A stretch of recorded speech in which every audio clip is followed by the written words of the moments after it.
नमस्कार दोस्तों, मैं संदीप कुमार।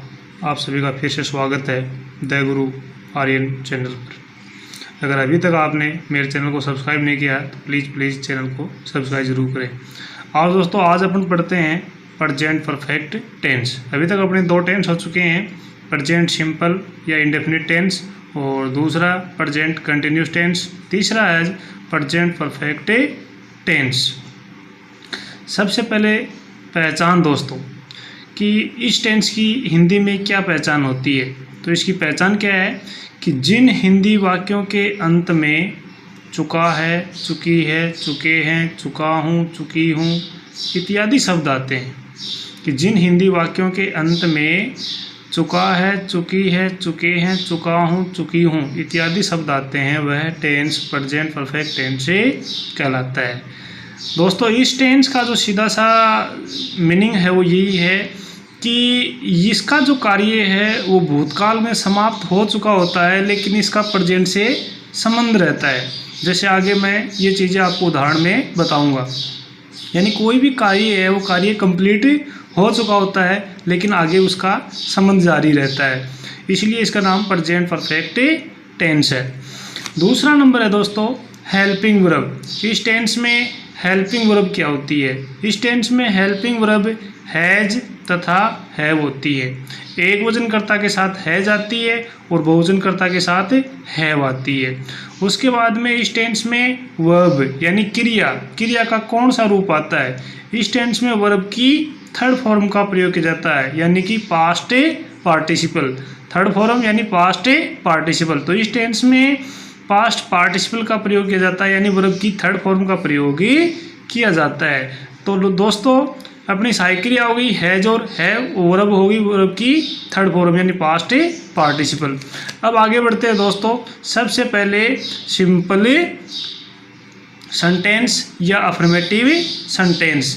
सबसे पहले उसका स्ट्रक्चर क्या होता है? सिंपल सेंटेंस का या अफर्मेटिव सेंटेंस का स्ट्रक्चर क्या है? सब्जेक्ट इफ सिंगुलर, यानी सब्जेक्ट जब क्या हो, एक वचन हो, तो हैज प्लस में वर्ब की थर्ड फॉर्म प्लस ऑब्जेक्ट। दूसरा स्ट्रक्चर सब्जेक्ट क्या हो, जब बहुवचन हो, तो सहायक क्रिया क्या आएगी? हैव, और जब एक वचन हो तो has. Subject plus have plus verb की थर्ड फॉर्म प्लस ऑब्जेक्ट, यानी हैज और हैव दो सहायक क्रिया होगी। अगर अपना कर्ता एक वचन है तो सहायक क्रिया हैज, यदि अपना कर्ता बहुवचन है तो सहायक क्रिया हैव और वर्ब की थर्ड फॉर्म और ऑब्जेक्ट। ये इसका स्ट्रक्चर हो गया।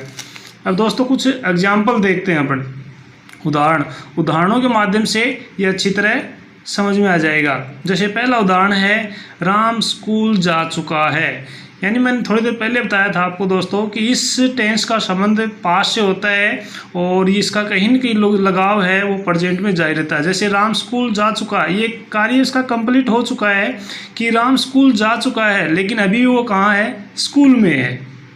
ठीक है दोस्तों, तो राम स्कूल जा चुका है। अपना जो फिर जो एग्जाम्पल है उस एग्जाम्पल के बेस पे बनाते हैं। राम एक वचन है और एक वचन है, तो एक वचन का अपना जो सूत्र ये है subject plus helping verb has आ जाएगी प्लस वर्ब की थर्ड फॉर्म आ जाएगी, फिर ऑब्जेक्ट आ जाएगी। तो सबसे पहले सब्जेक्ट अपन ने क्या लिख दिया यहाँ पे? राम। उसके बाद में हेल्पिंग वर्ब क्या दी? एक वचन के साथ हैज, तो मैंने क्या लगा दिया? हैज। उसके बाद में वर्ब की थर्ड फॉर्म, वर्ब इसमें क्या है? जाना, गो यानी जाना, गो की थर्ड फॉर्म गो, वेंट, गोन, तो मैंने क्या लगा दिया यहाँ पे? गोन। राम हैज गोन, और एक स्थान से दूसरे स्थान में जाते हैं तो टू और school. Ram has gone to school. ठीक है दोस्तों, अगला उदाहरण है वे पत्र लिख चुके हैं। वे पत्र लिख चुके हैं। दे सब्जेक्ट हो गया, वे का सब्जेक्ट क्या हो गया? दे। उसके बाद में सहायक क्रिया बहुवचन अपना, तो क्या हो गया? Have, they have. फिर वर्ब क्या इसमें? लिखना, write, wrote, written. They have written a letter. तो ये हो गया अपने उदाहरण एक वचन का और बहुवचन का। ठीक है दोस्तों, तो इसमें क्या है? सब्जेक्ट अगर एक वचन है तो हैज सहायक क्रिया और बहुवचन है तो हैव सहायक क्रिया और वर्ब की थर्ड फॉर्म और प्लस में ऑब्जेक्ट। ये हो गया सिंपल सेंटेंस अफर्मेटिव सेंटेंस के उदाहरण। ठीक है दोस्तों, उसके बाद में अगला नंबर आता है नेगेटिव सेंटेंस। नेगेटिव सेंटेंस का सबसे पहले स्ट्रक्चर क्या होगा, सबसे पहले क्या आएगा, सब्जेक्ट, फिर हैज या हैव, यानी एक वचन करता है तो हैज और बहुवचन करता है तो हैव, प्लस में नोट, प्लस वर्ब की थर्ड फॉर्म और प्लस से ऑब्जेक्ट। ठीक है दोस्तों। अब जैसे उदाहरण ले लिया मैंने, सीता भोजन नहीं पका चुकी है, सीता भोजन नहीं पका चुकी है। अब सीता अपना जो सब्जेक्ट है वो एक वचन है बहुवचन है, एक वचन है, और एक वचन है तो सही क्रिया क्या जाएगी, हैज। तो सबसे पहले सब्जेक्ट सीता, फिर सही क्रिया हैज, फिर क्या लगाना है, नोट, नोट, फिर वर्ब की थर्ड फॉर्म, वर्ब क्या इसमें, पकाना, कुक, ईडी लगा दिया, cooked. Sita has not cooked, क्या नहीं पका रही है, भोजन, food. Sita has not cooked food. ठीक है दोस्तों नेगेटिव सेंटेंस का दूसरा उदाहरण है, लड़के क्रिकेट नहीं खेल चुके हैं, लड़के क्रिकेट नहीं खेल चुके हैं। तो सबसे पहले सब्जेक्ट क्या है, लड़के, लड़के को क्या लिख दिया, बॉयज। अब बॉयज एक वचन है बहुवचन है, बहुवचन है तो साइकिल क्या लगा दी, है। उसके बाद में क्या लगा दिया, नोट, उसके बाद में वर्ब की थर्ड फॉर्म, वर्ब क्या इसमें, खेलना, प्लेड, प्लेड, क्या नहीं खेल रहे हैं, cricket. Boys have not played cricket. ठीक है दोस्तों। अब अपनी नेगेटिव सेंटेंस की टाइप हो चुकी है और अपनी अगली टाइप है इंट्रोगेटिव सेंटेंस। इंट्रोगेटिव सेंटेंस का सबसे पहले स्ट्रक्चर क्या दोस्तों, देखो इसका सबसे पहले क्या आएगी, हेल्पिंग वर्ब। हेल्पिंग वर्ब अगर अपना करता एक वचन है तो हैज सहायक क्रिया ले लेंगे, अगर यदि अपना करता बहुवचन है तो हैव सहायक क्रिया ले लेंगे। ठीक है दोस्तों। सबसे पहले हेल्पिंग वर्ब हैज या हैव, दोनों में से एक लेनी है सब्जेक्ट के अकॉर्डिंग, फिर प्लस सब्जेक्ट, फिर प्लस वर्ब की थर्ड फॉर्म, फिर प्लस ऑब्जेक्ट और लास्ट में इंट्रोगेटिव मार्क। ठीक है दोस्तों। अब करते हैं उदाहरण। जैसे पहला उदाहरण है, क्या सीता अपने कपड़े धो चुकी है, क्या सीता अपने कपड़े धो चुकी है। तो सबसे पहले हेल्पिंग वर्ब लेनी है। अब हेल्पिंग वर्ब किसके अकॉर्डिंग लेनी, सब्जेक्ट के अकॉर्डिंग। सब्जेक्ट क्या है अपना, सीता।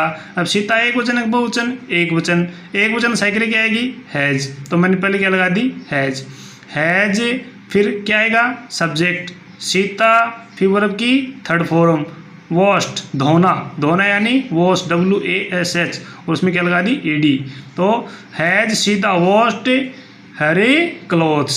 सीता का अपना शब्द क्या जाएगा, सी हर अपना शब्द क्या जाएगा उसका, हर। जैसे फेमिनाइन है सी तो इसका अपना शब्द हो गया हर, और मैस्कुलाइन होता तो ही, हिज, हिम, तो उसका अपना शब्द क्या होता, हिज। तो has Sita washed her clothes. ठीक है दोस्तों। दूसरा जो उदाहरण है वो है, क्या राम बाजार जा चुका है, क्या राम बाजार जा चुका है। अब सबसे पहले क्या लगानी है अपने को, हेल्पिंग वर्ब, किसके अकॉर्डिंग, सब्जेक्ट के अकॉर्डिंग। सब्जेक्ट क्या है, राम एक वचन बहुवचन, एक वचन, तो साइकिल क्या जाएगी, हैज, फिर क्या subject Ram, has Ram, subject के बाद में वर्ब की थर्ड फॉर्म, वर्ब क्या इसमें, जाना यानी गो। अब गो की थर्ड फॉर्म क्या होती है, go, went, gone. Has Ram gone to market, एक स्थान पे दूसरे स्थान जाने के लिए किस प्रयोग करता है, टू का, तो क्या जाएगा इसका, has Ram gone to market क्या हो गया, ऑब्जेक्ट। ठीक है दोस्तों। उसके बाद में अपनी है लास्ट टाइप, और लास्ट टाइप है अपनी इंट्रोगेटिव एंड नेगेटिव सेंटेंस। सबसे पहले स्ट्रक्चर क्या जाएगा इसका, हेल्पिंग वर्ब, यानी यदि अपना सब्जेक्ट एक वचन है तो हैज और बहुवचन है तो हैव। ठीक है दोस्तों।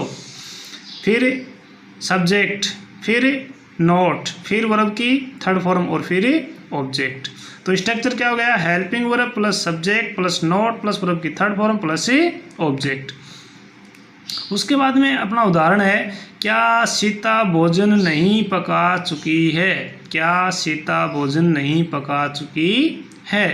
तो सबसे पहले देखो हेल्पिंग वर्ब। अब हेल्पिंग वर्ब किसके अकॉर्डिंग लेनी है, सब्जेक्ट के अकॉर्डिंग। सब्जेक्ट क्या है, सीता एक वचन है तो क्या लगा यहाँ पे, हैज, फिर क्या सब्जेक्ट सीता, फिर क्या लगाना, नोट, हैज सीता नोट, फिर वर्ब की थर्ड फॉर्म, वर्ब क्या है इसमें, पकाना, कुक्ड, फिर क्या है ऑब्जेक्ट क्या है, भोजन यानी फूड।